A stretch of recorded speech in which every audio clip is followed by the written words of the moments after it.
Oh, yeah, welcome to another episode of What I Think Media. So, today I will be sharing some tips on how to be financially independent. It's something common, but a lot of people overlook it and they don't really get to benefit from it. So, my number one tip today is how to secure your future. What do?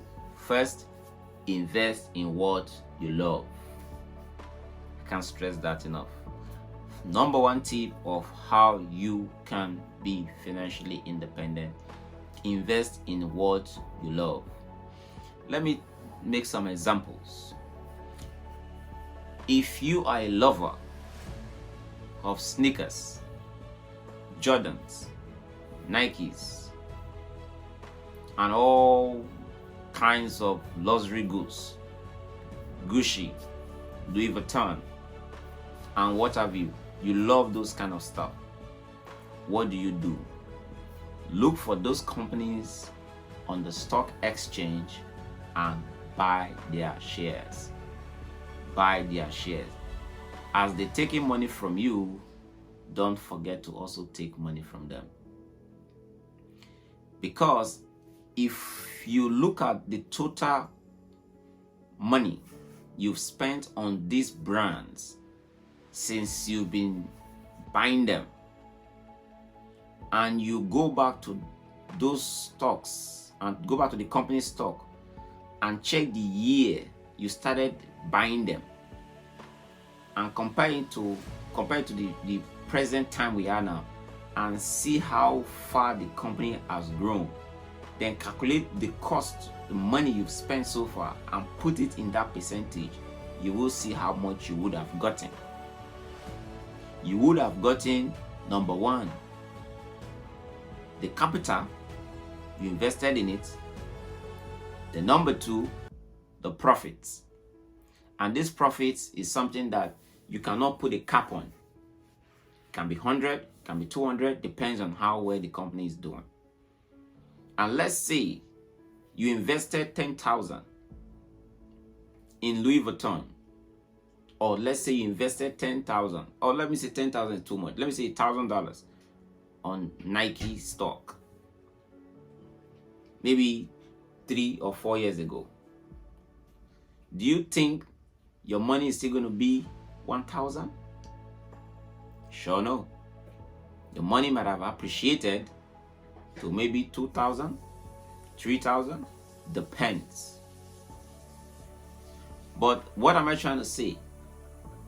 If you like a particular brand, instead of spending your money to look good in those brands, why not invest the money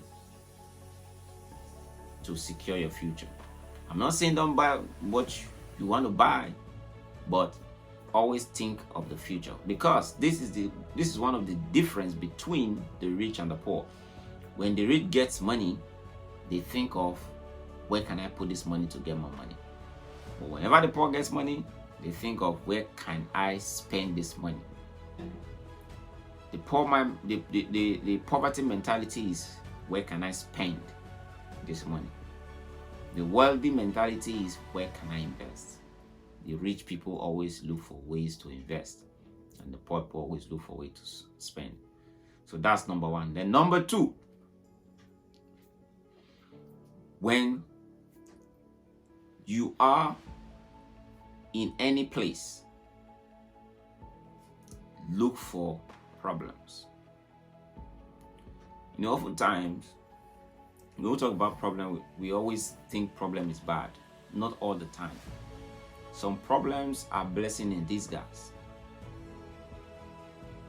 If you have a skill that you can trade in a particular place that you are at any point in time, that is another avenue to make some money.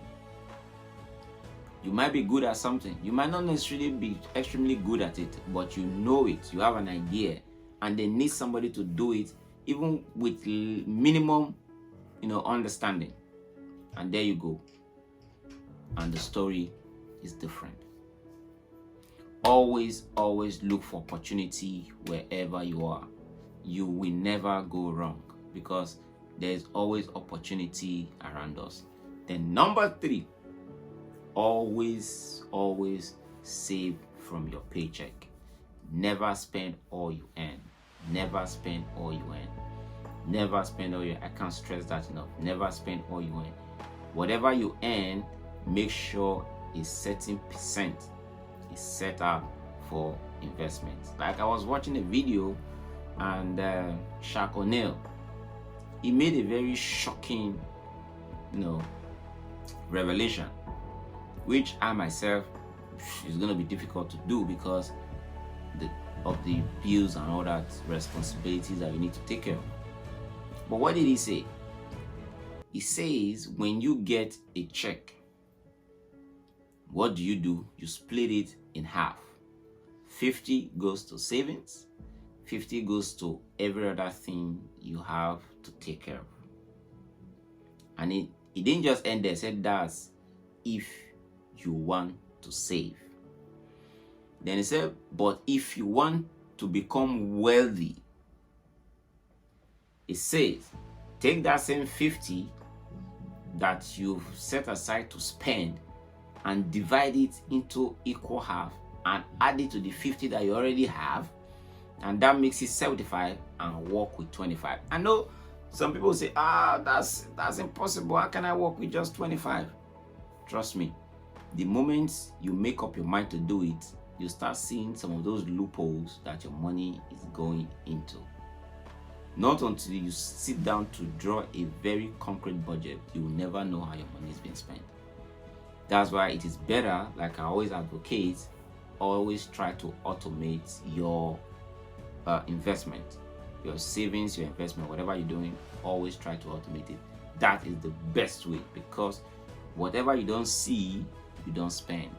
If you don't see the money in your account, you can't spend it. So the best thing to do, let it go before it hits your account. Whatever is in your account is what you have, so you'll be able to manage your resources around that particular go to manage your expenses around that particular funds that is available. So those are my 3 tips. Number 1, invest in what you love. Number 2, always look for opportunity wherever you are. Then number 3, always save.